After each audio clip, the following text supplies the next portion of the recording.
Amigos, bienvenidos a un video más en el canal de su grupo, Historia y Leyendas de Culiacán, el cual complaciendo a nuestros seguidores, que nos han hecho llegar su deseo de conocer más sobre el viejo Culiacán, en esta ocasión tenemos el gusto de compartirles nada menos que la visión del gran historiador don Antonio Nakayama sobre cómo era la ciudad de Culiacán en 1839. Y si les gusta comenten o pregunten, que responderemos todas sus dudas y comentarios, así que sin más que decir, vamos al intro y que lo disfruten.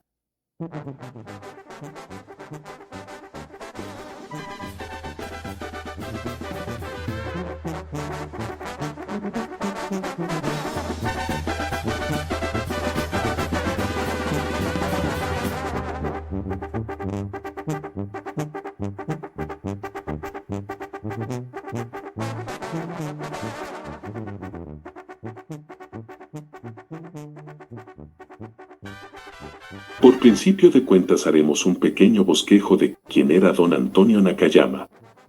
Para quienes no lo conocen, les diremos que fue uno de los principales intelectuales y estudiosos fundamentales en lo que a la investigación histórica de Sinaloa se refiere. Nació aquí, en Culiacán, el día 13 de junio de 1911. Sus padres fueron Kamisiru Nakayama, ingeniero metalúrgico de origen japonés, y doña María Damaso Arce. Siendo muy joven, tuvo que dejar la escuela para emplearse como obrero en la United Sugar de Benjamin Johnston, allá en Los Mochis. Luego, ya de vuelta a Culiacán, fue secretario de redacción en el periódico ya desaparecido, La Voz de Sinaloa, fundó y dirigió el bisemanario El Ébora y las revistas Senda y Resumen. En esta última contó, por cierto, con la colaboración de otros grandes intelectuales sinaloenses como lo fueron su gran amigo, Enrique el Guacho Félix, Roberto Hernández, Manuel Tata Jiménez y el doctor mocoritense, Enrique Peña Gutiérrez. Se entregó de lleno a la tarea de publicar sus investigaciones históricas, aprovechando principalmente el vasto archivo de la diócesis de Culiacán, mismo que había realizado pacientemente disponiendo del consejo y apoyo del obispo, Agustín Aguirre Ramos. Su primer libro, el ilustrísimo y reverendísimo señor licenciado don Lázaro de la Garza y Ballesteros, sexto obispo de Sonora e impulsor de la cultura en el noroeste de México, lo publicó en 1942, luego publicó, entre muchos otros, Historia del Obispado de Sonora, documentos inéditos e interesantes para la historia de Culiacán, documentos interesantes para la historia de El Rosario. Posteriormente y después de una preparación exhaustiva, editó Historia de una ciudad, Historia de Sinaloa, una traducción del inglés de la obra Aztatlán Mexican Prehistoric Frontier de Carl Sauer y Donald Brandt, homenaje al pensamiento liberal mexicano, exposición que sobre las provincias de Sonora y Sinaloa escribió su diputado Carlos Espinosa de los Monteros, Urdiñola en Sinaloa, y pionero de Sinaloa en California.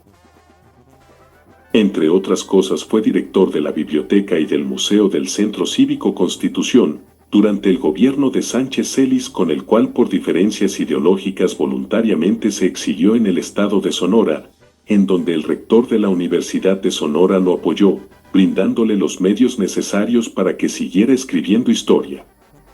En esa época terminó Bosquejo para una historia de Sinaloa. Pasado el sexenio de Sánchez Celis regresó a Culiacán y publicó sus libros, Relaciones de Antonio Ruiz y Sinaloa, su drama y sus autores. Desde joven fue atacado por la diabetes, la cual fue dejándolo ciego poco a poco hasta que finalmente falleció el 4 de abril de 1978, cuando la vista ya no le respondía. Murió olvidado y prácticamente en la miseria. Sus restos descansan en la rotonda de los sinaloenses ilustres. De manera póstuma se editó su libro, Sonorenses y Sinaloenses, Afinidades y Diferencias. Bueno, pues de él es esta reseña, la cual inicia señalando que Culiacán en 1839 era un pueblo con menos de 15,000 habitantes que se mecía en la modorra quietud pueblerina. Así es, la ciudad de San Miguel de Culiacán al terminar la tercera década del siglo XIX, era un burgo viejo y callado en donde el tenue polvillo del silencio sedante de sus callejuelas dormidas en las madrugadas solo se disgregaba con el taconeo apresurado de las devotas tempraneras y el Ave María Purísima de los serenos.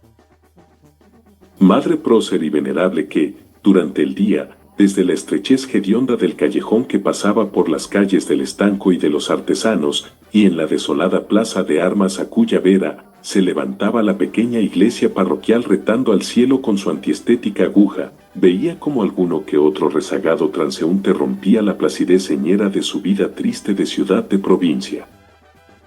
Eran días en que, la antigua hija de Nuño de Guzmán, era tan solo una minúscula visión de retablo navideño que se apiñaba en la margen del Tamazula y terminaba donde hoy es la calle Hidalgo, en ese entonces Camino Real, blanca cinta donde se movían como marionetas los serranos que bajaban a la costa. Tiempos del feudalismo sinaloense, en que el clan de los Vegas se enseñoreaba poderoso y triunfal en Sinaloa, y la vieja casona de don Rafael, cerebro director de la facción, era el punto de donde irradiaba la política del Estado. Frescos estaban los escandalosos crímenes en que las balas y el puñal cegaron las vidas del licenciado de la Herrán y de don Joaquín Iturríos, hundiendo para siempre el poder omnímodo de los Espinosa de los Monteros. Jorge Carmona, el futuro inquieto y gallardo marqués de San Basilio, apenas empezaba a balbucir sus primeras palabras en la pobre casa de Caramocha, su padre. En una pieza de su modesta residencia, entre humo y cigarrillo, y locuciones latinas. Mientras tanto, su ilustrísima, el señor licenciado, don Lázaro de la Garza y Ballesteros, obispo de Sonora, impartía sus enseñanzas a los primeros alumnos del seminario tridentino.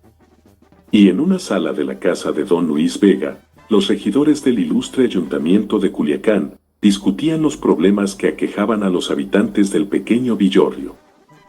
Llegaba la noche envolviéndolo todo entre los pliegues de su casa española. Las brujas se transformaban en pardas lechuzas que chillando volaban alrededor del viejo campanario. Allá arriba alguien se entretenía en arrojar diamantes que cintilaban con temblor de senos de muchacha quinceañera. Una lengua broncínea hacía añicos al vidrio opaco y pesado del silencio que oprimía a la ciudad triste y confiada, y del diminuto caserío se elevaban candorosas y puras las hermosas palabras: el ángel del Señor anunció a María.